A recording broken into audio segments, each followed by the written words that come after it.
Tree Free Lives is a very special and personal project to her. So I'm going to invite Angie to the podium to just give a very quick introduction before we start showing the film.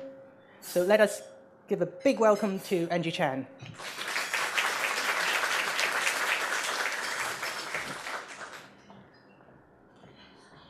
I heard the word quick, and I shall make it quick.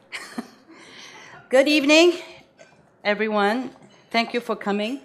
And thank you for the opportunity to screen this film. And I thank the FCC, I thank Nia Hua Ling Angle, the Hong Kong Arts Development Council, the Moon Tree Foundation, and quite a few of our benefactors.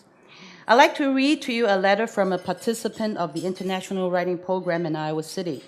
The writer Sahar Khalifa from Jordan attended the program in 1978. The reason I would like to read this letter to you is because this letter, I believe, summarizes the IWP and its co-founders, Paul and Hua Ling Nia Angle.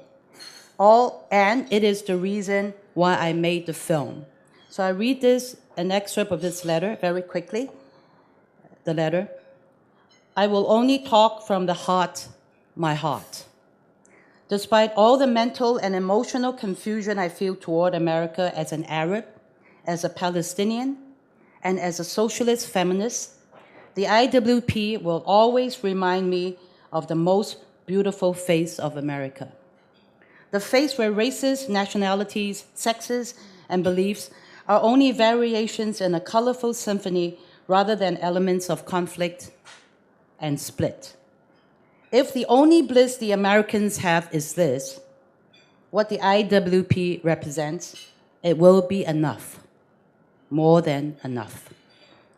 So opposite the bureaucrats' hypocritical faces stands Paul's honest, loving, and encouraging face. Opposite to racial discrimination in America stands the most fascinating marriage between two equal poles, Paul and Hua Ling.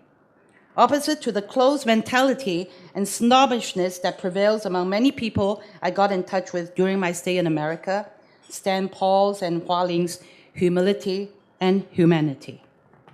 So, let me flip my page. And in their warm, enchanting house, I listened to music never heard before and tasted dishes I never knew of. In that elevated house, which will always stand as a pillar of love in my memory, I celebrated my birthday, danced like crazy, got drunk to death, and quarreled about politics like a hyena. In all these cases, I was received with patience and love. So thank you, Sahar Khalifa, and thank you, Nia Hua Ling, a very human being. Thank you. Please enjoy the movie. Thank you.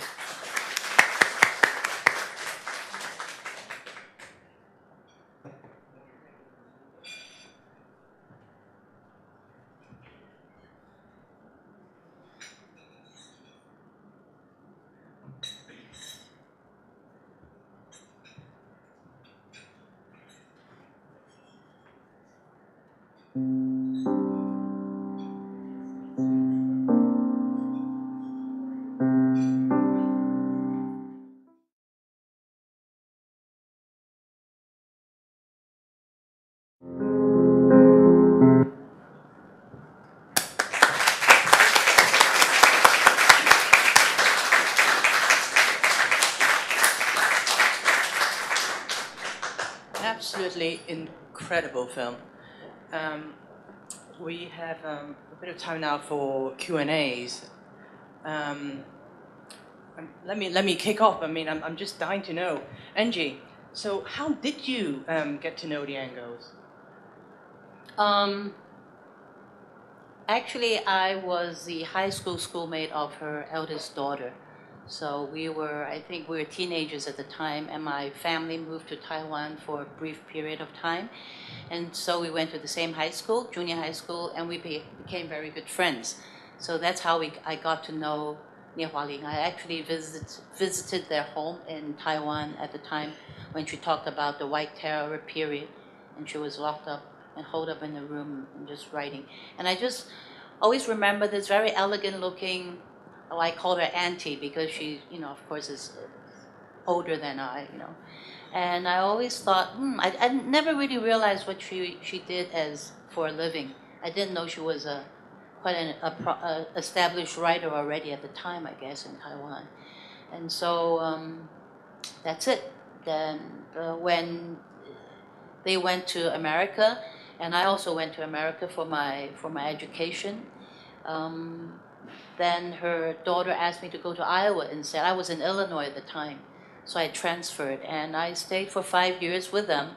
And actually, I was the official folk singer for the Yes, we saw the photo. international writing program. Eventually I got a scholarship from them, and so that was my duty. I was traveling with lots of times I would go on recital tours in the country, and I would tag along as the what do you call it, the relief, the comic relief in the middle of the recitals. So when you first met them in Taiwan, she was still with her first husband?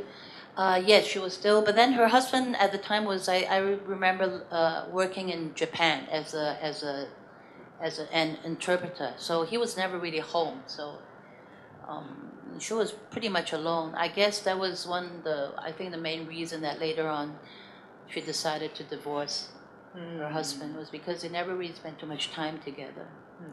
And you had some incredible names.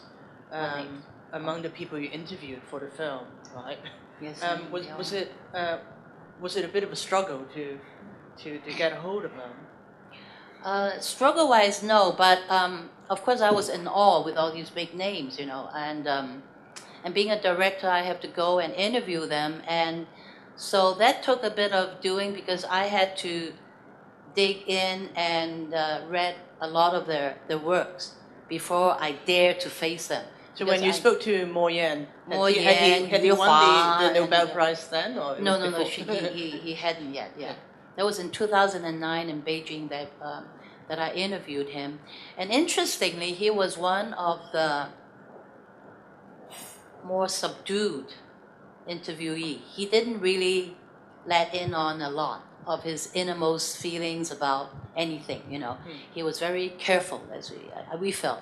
Me and I had some students helping me at the time because, as we all know, documentaries, we don't have much funding, so we were on a very tight shoestring budget, and so a lot of my ex-students helped me on it. And then they came up after the interview with Mo Yan. Of course, Mo Yan at the time was already quite prominent as a writer. And they said, well, he wasn't really, this was the worst interview amongst all the writers, And we had Li Rui, and all of them were quite forthcoming in their views about politics, about literature's future, about anything, But he was the only one who was quite careful. And of course, we understand why, he still is the official, and he is the vice president of the China Literary Association. I think he still is, yeah. Let me see if anybody would like to But ask before I Angie go on some... sorry. Before I go on any further, I would really like to thank you all for, I believe, your patience. And I know that the subtitles are a bit trying and tiring. And it goes really pretty fast. And so... Isn't it? Does anybody want to ask but Angie? because she spoke very fast, we had to kept going, And it would be easier for people whose native tongue is Mandarin, of course, yeah. But thank you very much. I know. I mean, we think, maybe I don't know. If I do a Western version, maybe I'll think of something else. But a friend of mine actually told me, a Western friend said, she went back to see a second time because the first time was running through the information and the second time was looking at the visuals or something. So, thank you. Any questions? Gentleman over there? Tell us about the process. Could you tell us about your process of finding and selecting archive footage? Oh, okay. As you can tell, the research part of this film actually took us a long time before we started. I had to read all of her works again and all the other writers' works, and also then the archive the archival footage was a big headache for us, because as we, you know, we went to Beijing, they call it the what do you call it, the film library and archive, and they charge an arm and leg, you know, they charge 9,000 renminbi per minute of archival footage. But however, for per segment, if it's not 1 minute, they will count it as a minute. So it's not like that you piece all the archival image together and say, hey, this is 1 minute. No, per piece, less than a minute is a minute, a minute, a minute. So then, we went, of course, on the internet.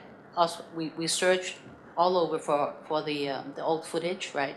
And luckily, Pamela, my co-producer, helped me find a lot of the U.S. footage. We went to the Iowa public, what do you call it? The public TV.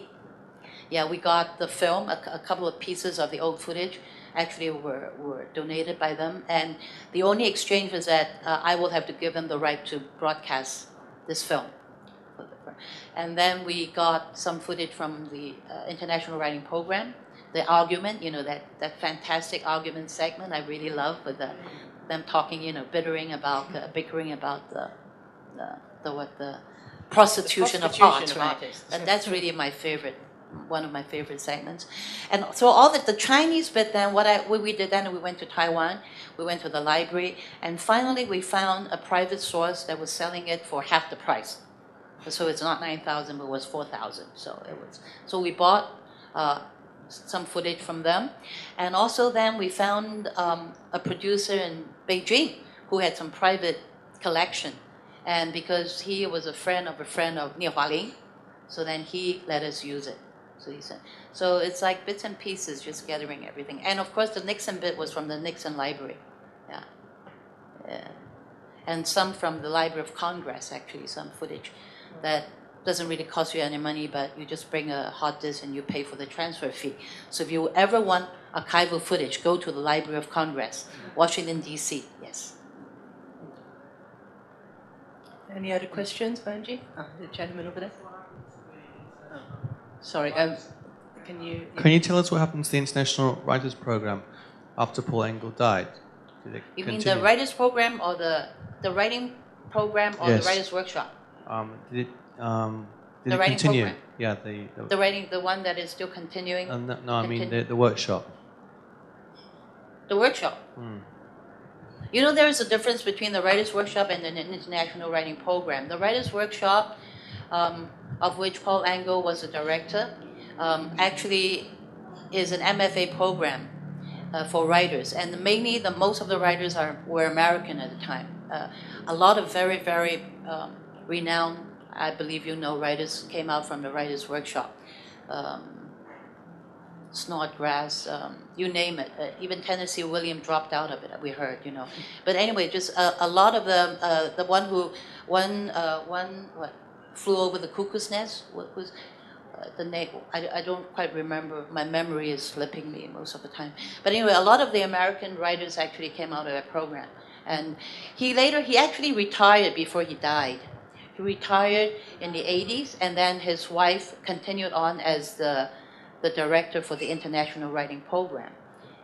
Okay, so and it actually continued until the year 2000, when she retired and they switched, they changed a new director. And for 10 years, I was told that the director was not interested in Asian writers, so they stopped inviting Chinese writers for 10 years, until the current writer, the current director is the gentleman you saw, Christopher Merrill, and then after he came on board, he started to invite Chinese writers back to the program, and that's when Mo Yan, that was I think in 2002, they started inviting Chinese writers back, and Yu Hua, Mo Yan, Liu Heng, a whole bunch of them actually, Shi Zijian, anybody, you know, a lot of them. I mean, there's so many. I can't recall all the names. Have I answered my question? Yeah. So, and it's still ongoing right now under the stewardship of Chris Merrill. Yeah, and they still invite about 40 writers to Iowa City per year. But now the length of stay has narrowed down to only 3 months because of a lack of funding. You know, the U.S. government is quite bankrupt, I think.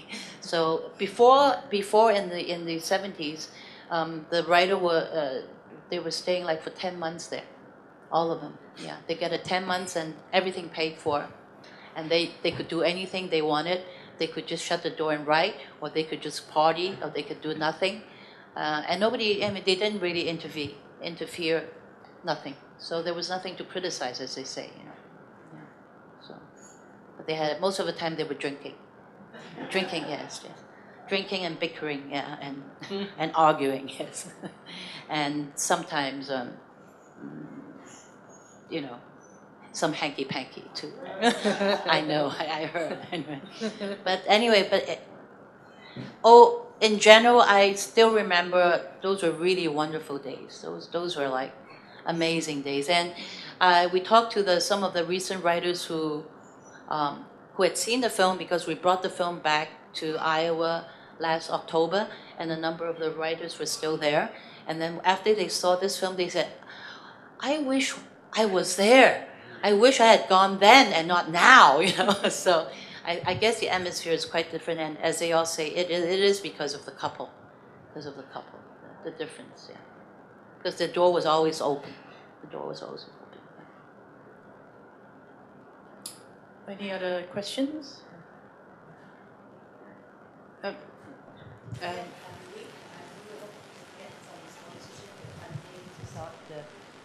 To start to kick off this project. Well, first, I got the funding before on my previous documentary from the Hong Kong Arts Development Council. So of course, the first thing was I asked them again. But you know, the funding is actually very limited. It's a very small grant. And so, and we really, we tried. I mean, we sent proposals to a lot of foundations, actually all over the world. And we didn't really get anything. And I believe maybe I was a very poor proposal writer, you know. But eventually, we got a lot of little small private sponsorships. So our U.S. trip was sponsored by a friend of Nie Hualin, okay? And then also my schoolmates gave me money, like 2,000 here, 3,000 here, and then just sort of. And then eventually we got a Moon Chu Foundation, a local, a Hong Kong private arts foundation, and also gave us some money for the post-production.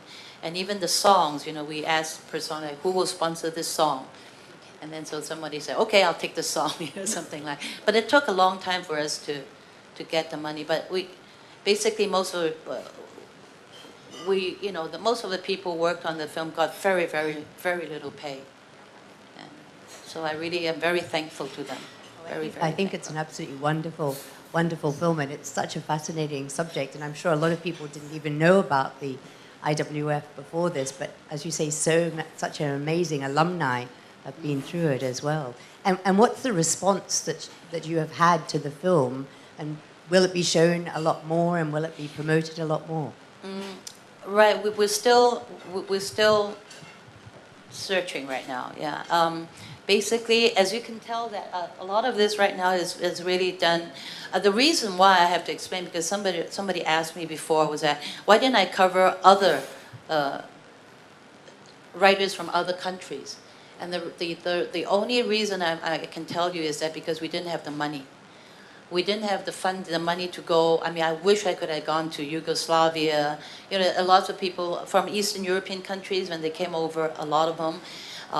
Africa, a lot of African writers, South African writers as well. I mean, it was amazing. Romanian, Russian. You know, I mean, I wish we had the money to go and actually explore that part of the IWP. But so this part, basically, we concentrated on the Chinese segment, because this is all we could do at the time. At that time. We are still we brought this film actually to the Asia Society in New York, and Asia Society here, and it was terrific. It was good, and then we went back to Iowa. We went to Manchester as well, and we'll be bringing it to Australia and New Zealand in August. Yeah, but these are like small film festivals. So we're still exploring about the prospect of how we can show it to more people anyway. But is there anything that you would recommend changing or doing, or before I go to the Western world, you know? Is it okay that you got most? I know, especially here, it seems so much smaller. You know, it's because of a DVD, I think, version. If we do it on the computer file or in the big cinema, we've shown it actually in the cinema here in Hong Kong. Yeah, we call split shows, meaning just intermittently. You know, a week we had like 2 shows. That was at the IFC, right? It was at the IFC, and it was, because we didn't have any budget, any publicity budget, so a lot of people didn't know about the film yet. But we did show it, and we had a very good turnout, very, very good turnout. On each show, it was almost packed, every single show, and we did maybe 30 or 40, I think, screenings. Yeah, so that was pretty good, I think, and that went on for about 4 months. You know, it just came down last month. Yeah. So I don't know, but next I think we would like to target some the libraries, maybe university libraries and departments and schools, and but basically we only have a few hands here, and we're doing everything we can. Yeah. But thank you so much. I mean,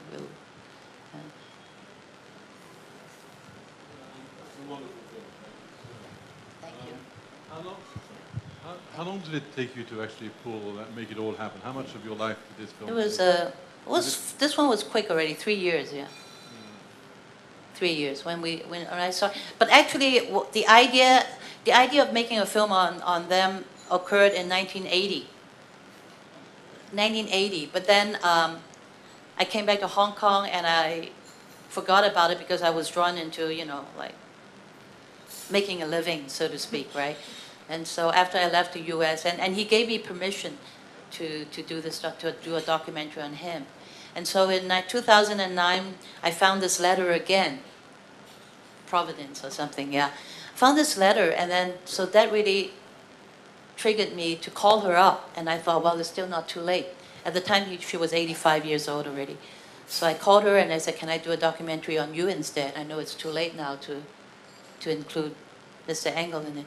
And of course, in her laugh, the perpetual laughter, she says, of course. And that's how we started. It was 2009.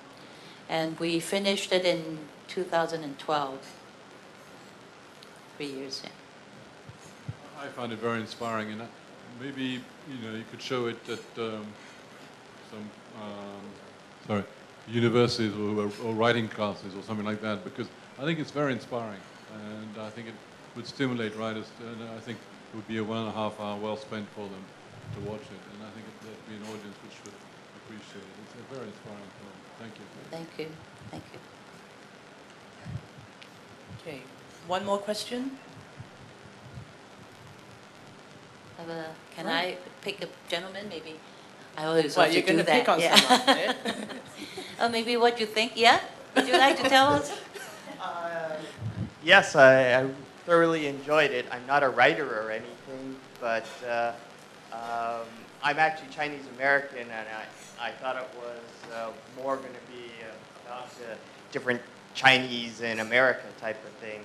So, but I really liked it. My daughter actually loves to write. She's only 13, but I want her to go into more sciences or math to make a living, but she loves reading and loves writing, and it's something that maybe in the future she'll go attend. So you came in by mistake, okay. Well, not exactly But by thank you mistake, for but staying. It was wonderful. I Thank you for really staying. thoroughly enjoyed it. Right. I have this Chinese young man who came up earlier on. Do you want to say something? She came up and asked for a picture taken. So, and she said her mother knows about Nie Hualing's writing. So, would you want to say something? I heard that she and her husband was nominated for Nobel Prize, right? Yes, the they were peace. nominated the Nobel Prize, Peace Prize, in Yeah. 1976. Yeah. But that year nobody got it. So that was very interesting too. Yeah, We don't know it why, but nobody got and I think that was very disappointing. But I think they're very suitable for this Nobel Prize. Do you think they still get the chance to get the Nobel Prize in the future? I'm sorry, I didn't hear your question. Do you Sorry, think they can still win it? Yeah. Do you think she and her husband still get a chance to get a Nobel Prize in the future? I think they're very no. Sorry, I can't answer you that question. No. Really? So somebody's answered that for me. Okay. Yes. Thank you. Right, well, thank you again, Angie, Thank for you. coming here. Thank you for your It's always time. very special for us to be able to speak to the filmmaker after seeing a film. I hope you all had a lovely evening. Come back for our next event. Good night.